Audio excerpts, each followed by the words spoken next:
यह जो सूत्र है भगवान ने संयुक्त निकाय के महावर्ग में सोतापत्ति संयुक्त में सारणीय वर्ग में बताया है। ठीक है, ये लंबा उसका एक्सप्लेनेशन उसमें आता है करके। यह बहुत ही सुंदर है। अभी आप लोग उपवास लिए हैं तो हो सकता है आपके मन में आए कि अरे सुबह सुबह तो मैं नहाया भी नहीं, है ना, मैंने ये सारे काम नहीं किए, उसके बाद मैं कैसे क्या शीलों का पालन करूं या कैसे भगवान के सामने कैसे मैं दिया बत्ती करूं। ऐसा कई बार लोगों के मन में आता है। आप देखिएगा बुद्धिस्ट लोग भी ऐसा कहते हैं बहुत बार कि बगैर नहाए मैं कैसे कर सकता हूँ करके, कैसे नमन कर सकता हूँ। तो इसके बारे में बड़ा सुंदर सूत्र है। तो धर्म के बारे में है, पर उसमें नहाना जो है वो विशेष तौर से आध्यात्मिक बताया है। एवं में सुतंग एकं समयं भगवा वैशालियं विहरति। तो यह सूत्र जब देशना किए भगवान तब वैशाली में विराजमान थे, महावन के कुटागार शाला में। तब वैशाली जो नगर जो है वह लिच्छवियों का राज्य है। तो अतको नंद को लिच्छवी महामत्तो ये न भगवान तीनों पर संक्रमी। उस समय लिच्छवियों के जो महामात्य थे, महामंत्री जो थे, नंदक, वे भगवान के पास आए, उन्हें नमन करते हैं।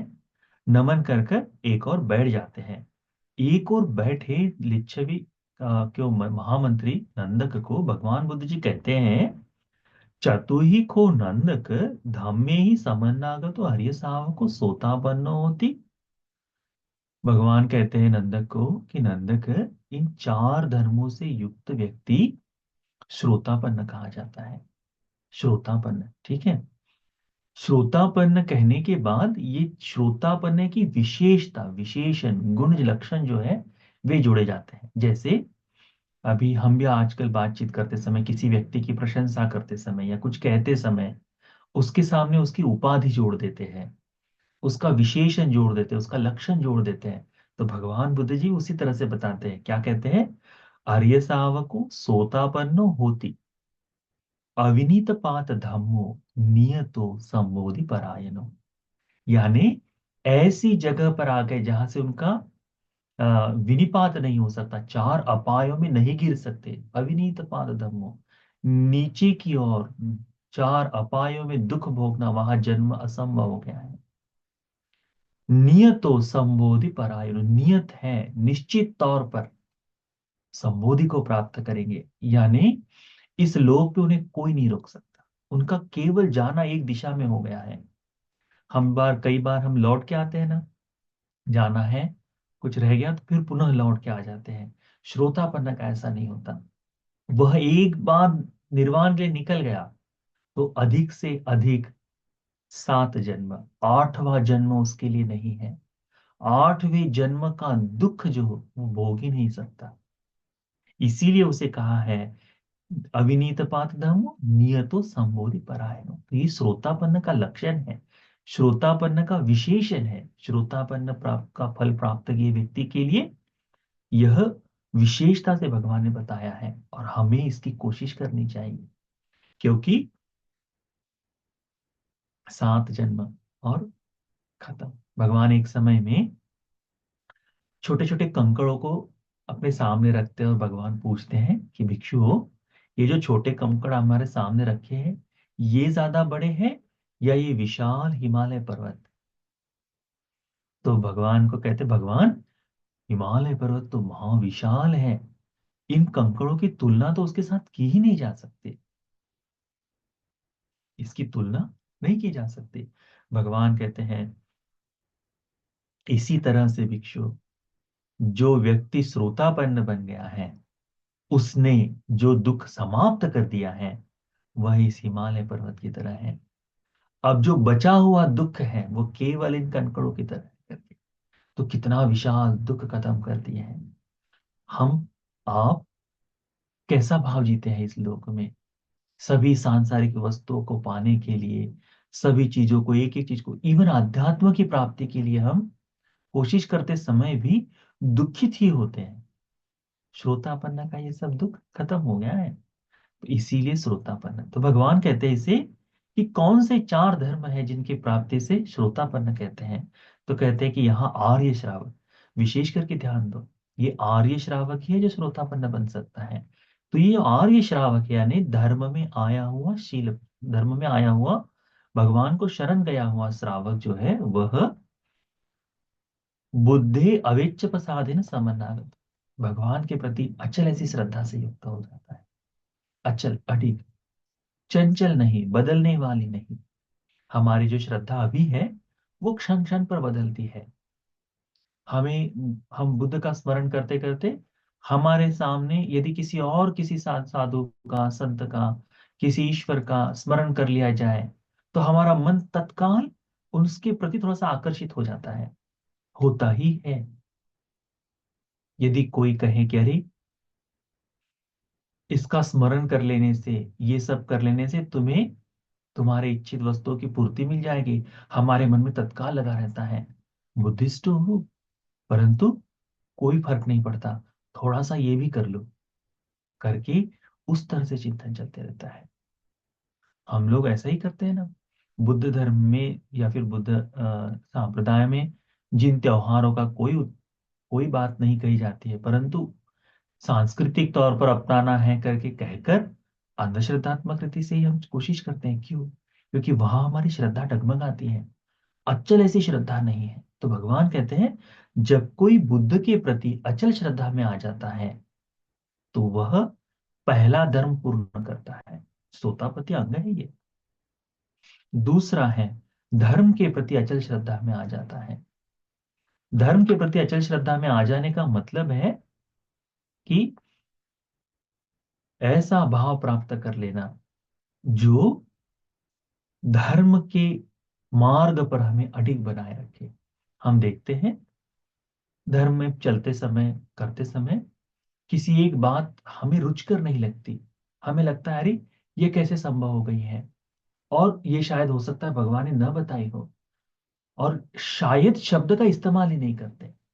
हम कहते मैं विश्वास नहीं करता, मैं नहीं मानता। इस कारण से जो बोध होना चाहिए था अनागत में, वह भी अपने दृढ़ स्वभाव के कारण वह बोध होने से रुक जाता है। तो श्रद्धा अचल नहीं हो पाती। इसीलिए तीसरा धर्म है कि श्रद्धा अचल हो जाए, ये दूसरा धर्म। तीसरा धर्म है भगवान के जो श्रावक संघ रत्न है, सारिपुत्र, मुगलान मध्य जी, आनंद नंद, राहुल, अनिरुद्ध आदि सारे, महाकाश्यप आदि सभी अनंत मुनिगण, ये क्या किए हैं? भगवान की बात को सुनकर, काषाय को धारण कर उनके बताए मार्ग पर चल, जिस मुक्ति सुख का भगवान बुद्ध जी बोध किए, अनंत सुख का जिन्होंने बोध किए, वही सुख इन भिक्षुओं ने भी प्राप्त किया है।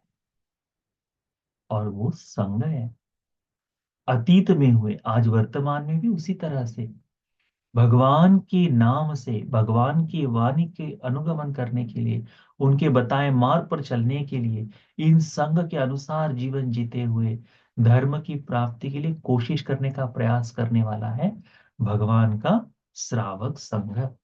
तो जब भगवान का श्रावक संघ उस तरह से कोशिश करने वाला है, तो इस संघ के प्रति जो सुपटिपन्न है, उजुपटिपन्न है, न्यायपटिपन्न है, सामीचीपटिपन्न है, ये सभी मार्ग फल को क्रम से प्राप्त करने वाला ऐसे संघ के प्रति अचल श्रद्धा, इसे कहते हैं अचल श्रद्धा होना संघ के प्रति। फिर चौथा है आर्यकंते ही सीले ही समन्नागत। आर्यों को अच्छे लगे ऐसे। अभी देखो आज आज उपोषद को सील लिए है, तो आर्यों को प्रसन्नचित होने वाले, अनंत मुनिगणों को अच्छे लगने वाले शील कौन से हैं? उपोषद के शील है। दैनंदिन जीवन में आप पंचशील का पालन करते हैं, भिक्षुओं को कौन से शील पसंद है, अरहंत को कौन से शील पसंद है? जो पंचशील का पालन आप लोग करते हैं। परंतु उसमें कहा गया है ये जो प्रशंसित किए जाने वाले पसंद जो शील है, ये कैसे होने चाहिए? अचिद्र, अछिद्देही, अखंडेही, अखंड होना चाहिए, अछिद्र होना चाहिए, बगैर टूटे हुए होना चाहिए। हम लोग कैसे हैं अभी? हम लोग, आप लोग हो जाए, हम कोशिश करने वाले लोग हैं, हमारे शील जो है अखंड नहीं है, खंडित है। कैसे? अभी शील का पालन किया, अभी ये उपोषित तो हम पूर्ण 24 घंटा अच्छी तरह से पालन करेंगे, परंतु पंचशील में हम थोड़ी छूट दे देते हैं, काम करते करते झूठ बोल दिया, शील टूट गया। हल्का सा किसी का न दिया हुआ वस्तु को ले लिया, शील टूट गया। कई ऐसे व्यक्ति भी हैं जो न चाहते हुए भी मन को, यानी धर्म का पालन करना चाहते हैं, पर मन का ऐसा स्वभाव है ना, मानता नहीं, तो नशे के लिए चले जाते हैं, है ना। शील टूट गया, और पुनः शील जब भंते जी देंगे दूसरे दिन या कभी देंगे तब पालन करते हैं, तब तक तो शील टूटा हुआ है। तो ये जो टूटा टूटा खंडित खंडित शील है, ये नहीं, अखंड अच्छिद्र, बगैर किसी छेद के, बगैर किसी अ, मार्ग को खोजे, है ना, ऐसा शील, जो शील समाधि के लिए उपकारी हो, धर्म के बोध के लिए उपकार हो, ऐसे शील का पालन। तो ये चार धर्म है जिसके कारण वो श्रोतापन्न कहते हैं।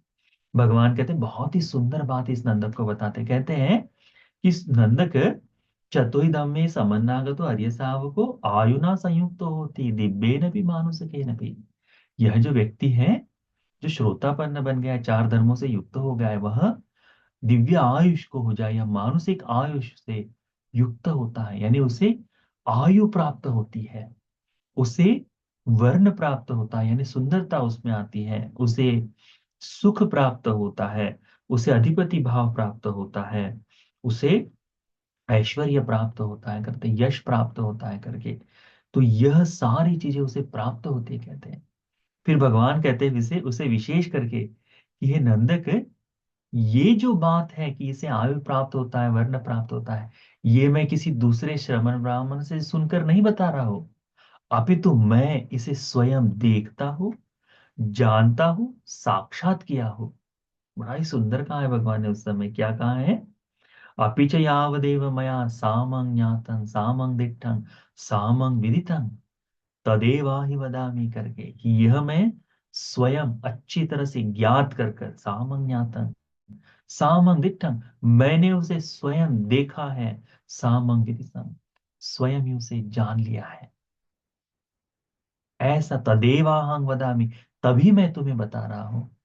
तो बुद्ध की वाणी कैसी ऐसी परंपरा से आने वाली नहीं, कहीं ऐसे किसी ने कह दिया इसलिए नहीं, भगवान की बुद्ध वाणी जो है, वे साक्षात बुद्धत्व से उत्पन्न हुई है, इसीलिए आनंदित होना चाहिए। फिर जब ये सब कुछ चल रहा था, तो ये जब भगवान का धर्म का उपदेश खत्म हुआ, तो ये तो महामंत्री है, मंत्रियों के आगे पीछे चलने वाले लोग होते हैं, तो हो सकता है उसमें से किसी एक के मन में आए कि भाई हमारे मंत्री जी के नहाने का समय हो गया, चलो जाकर बता दे। तो धीरे से उनके पास आता है, कहता है एवं वुत्तो अन्यतरो पुरिसो नंदकं लिच्छवि महामत्तंग एतत् गोचर। एक व्यक्ति उनका जो सेवक है वो आया उनके पास और कहता है, नहान कालो बंते महामात्य, अब ये नहाने का समय होगा, यहाँ से चलते हैं करके। ऐसा अनेक बार होता है कि नहीं, आप भी देखिएगा, कहीं कार्यक्रम में चले जाए, विहार में चले जाए, तो हमारा छोटा सा बच्चा आ जाएगा, मम्मी मम्मी चलो ना घर, कितना देर बैठोगी। या फिर पापा बुलाने के लिए भेज देते हैं विहार में कि जाओ बेटा मम्मी को लेके आ जाओ, काम करना है, काम कुछ है नहीं, पर घर में आना चाहिए करके। तो किसी न किसी कारणवश बोलने का जो भाव है, पुरुषों का ऐसा ही होता है, तुरंत फोन आ गया करके बहाना बनाकर चले जाने की कोशिश करते हैं। तो इसमें भी वैसा ही कि नहाने का समय हो गया, चलो। ये तो धर्म की विशेषता है। नंदक कहता है, अलंगदानी बने एते न बाहिरे नहाने न, ये बाह्य स्नान को तो रहने दो अभी, बाहर के जो स्नान है, शारीरिक स्नान, उसको तो रहने दो अभी।